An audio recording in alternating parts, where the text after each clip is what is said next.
नमस्कार आप सभी को। आज नया टॉपिक डिस्कस करने वाले हैं, that is the rank of a matrix.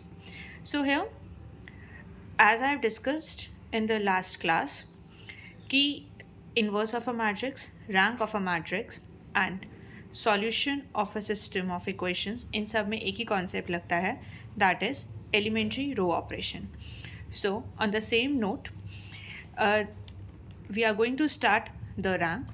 Hair rank निकालने के लिए मैट्रिक्स को रिड्यूस करना पड़ता है, आइदर इन द एक्लेन फॉर्म और in the normal form. So once you reduce a matrix in these form using your elementary row operation, then only you can detect the rank. So here generally your rank of any matrix is being equals to number of non-zero rows. Here I am going to discuss both the methods of evaluating the rank by the echelon form and by the normal form also. First I am going to start with the echelon form. अब echelon form में होता क्या है? You need to focus on that. Suppose let's say मेरे पास मेरा matrix है ये वाला, करेक्ट. अब आपको मैट्रिक्स को रिड्यूस करना है by using your elementary row operation. Now here if applying row operations on this matrix, ठीक है, बहुत सारी रो ऑपरेशन इस मैट्रिक्स पे लगा रहे हो और एनी हाउ उन ऑपरेशंस का यूज़ करके आपका मैट्रिक्स इसमें कन्वर्ट हो जाता है, करेक्ट. तो इसके पास नंबर ऑफ नॉन ज़ीरो रोज कितनी है? 3. तो इसकी रैंक कितनी हो जाएगी? 3. Now suppose you applying the बहुत सारी ऑपरेशंस और आपका मैट्रिक्स अब इस वाली फॉर्म में कन्वर्ट हो जाता है. अब यहाँ पर एक ही आपकी नॉन ज़ीरो रो आई है, तो आपकी रैंक हो जाएगी 1. किस मैट्रिक्स की? इस मैट्रिक्स की, ठीक है. एंड सपोज आपने रो ऑपरेशंस लगाई और आपका गिवन मैट्रिक्स इस फॉर्म में कन्वर्ट हो जाता है, करेक्ट. तो अब इसके पास नंबर ऑफ नॉन ज़ीरो रोज कितनी है? पहली और दूसरी. तो इसकी रैंक कितनी हो जाएगी? 2. So here what you have to do in general, आपको एक मैट्रिक्स गिवन होगा, आपको उसके ऊपर ऑपरेशंस लगानी है जो हमने सीखी थी लास्ट क्लास में कि ऑपरेशंस कैसे लगाते हैं. और ऑपरेशंस इस तरीके से लगानी है आपको मैट्रिक्स में कि आपको पहली एंट्री दैट इज़ योर ए, आपको इसको 1 में कन्वर्ट करना है. आप जब इसको 1 में कन्वर्ट कर लोगे उसके नीचे सारी एंट्रीज आपको 0 बनानी है, ठीक है.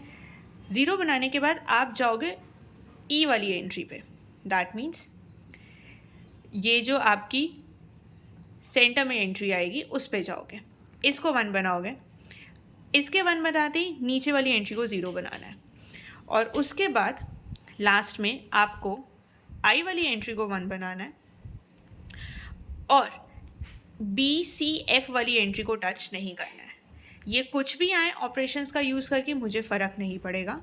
मेरा एम है डायगनल एंट्रीज शुड बी 1 और D G F should be 0. अब ऑपरेशन का इस्तेमाल करके अगर ऐसा मैट्रिक्स ऑब्टेन हो जाएगा तो आपकी रैंक हो जाएगा 3. Suppose by applying the operations you are able to have these things, correct.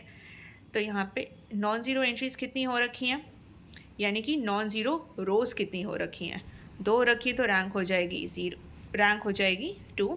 Similarly if आप ऑपरेशंस लगाते हो और आपके पास ऐसा मैट्रिक्स बनता है तो रैंक हो जाएगी 1.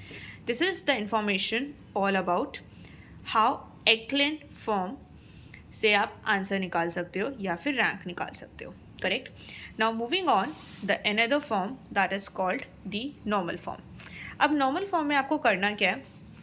आपको अपने गिवन मैट्रिक्स को कन्वर्ट करना है in either of these 4 forms, ठीक है. अब now you are being noticing that what is this R. This is R actually representing the order of the identity matrix. तो एनी हाउ आपको अपने given matrix को convert करना है इनमें से किसी 4 फॉर्म में. जो भी यहाँ पे आपका आर डिटेक्ट होगा, दैट मीन्स जो भी ऑर्डर होगा आपका आइडेंटिटी मैट्रिक्स का, that gives you the rank of the matrix, correct. For example, I am taking one example. Again, I have taken a matrix of order 3x3. Suppose operations लगाते हो और आपका matrix ऐसा बन जाता है, right. This is your I3. सो यहाँ पे R कितना है? 3. तो रैंक हो जाएगी 3. एंड सपोज ऑपरेशंस लगाने पे मैट्रिक्स ऐसा बन जाएगा, तो you have identity matrix of order 2 और बाकी सब 0 है, तो रैंक हो गई 2. थर्ड केस इसका ले लेते हैं कि सारी एंट्री ज़ीरो हो गई हैं एक्सेप्ट दिस, तो यहाँ पे I1 हो जाएगा और इसकी रैंक हो जाएगी 1. Now I am just taking one example so that rank को कैसे निकालना है आप सभी को क्लियर हो जाए. हेयर एक मैट्रिक्स लिया है मैंने A, दैट इज़ 2, 4, 9 और 27. मुझे इसकी रैंक निकालनी है. तो सबसे पहले इसी मैट्रिक्स की मैं रैंक निकालूंगी यूजिंग एक्लेन फॉर्म.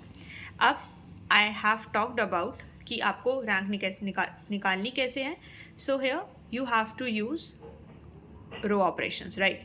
सो पहला एम क्या होता है, आपको 2 को 1 बनाना है. तो बनाने का बेस्ट तरीका क्या है, मैं रो 1 को किससे डिवाइड कर दूँ, 2 से. तो ये पहली ऑपरेशन, ठीक है. Similarly I can also perform the operation on the row 2, that is by dividing row 2 by 9.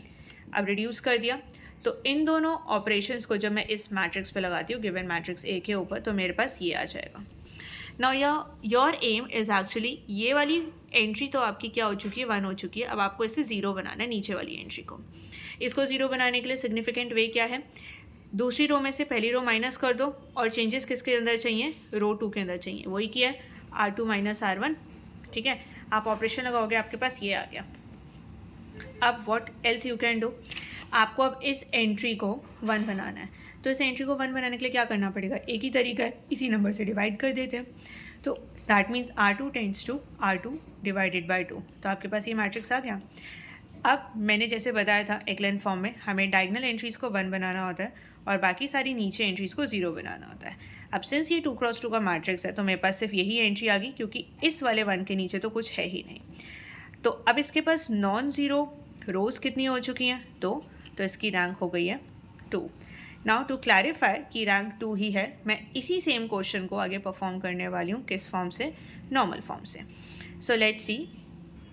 Now here normal form को यूज़ करने के लिए भी आपको अपने गिवन मैट्रिक्स को यहाँ ऊपर एक्लेन फॉर्म तक लेके आना ही पड़ेगा, क्योंकि नॉर्मल फॉर्म के लिए आपको बस अब करना क्या है, इस मैट्रिक्स को आइडेंटिटी बनाना है. दैट मीन्स आपको सिर्फ 2 को 0 बनाना है. तो इसी मैट्रिक्स को यहाँ से उठाया, इस वाले 2 को 0 बनाने के लिए क्या करना है, रो 1 के अंदर चेंजेस हैं. So we have R1 tends to 2 times of R2. अब ऑपरेशन लगा के मेरे पास ये आइडेंटिटी मैट्रिक्स बन गया. So this is an identity matrix of order 2. I am writing here I2. So ultimately मेरे पास रैंक कितनी आ गई है गिवन मैट्रिक्स ए की, 2. So anyhow solving a question by a echelon form or converting into a normal form always gives a same answer. It all depends आपसे कौन सा method पूछा है, और अगर कोई मेथड नहीं पूछा है, it's your choice to follow any of the methods, right? So I think this is being clear to you. Thank you so much.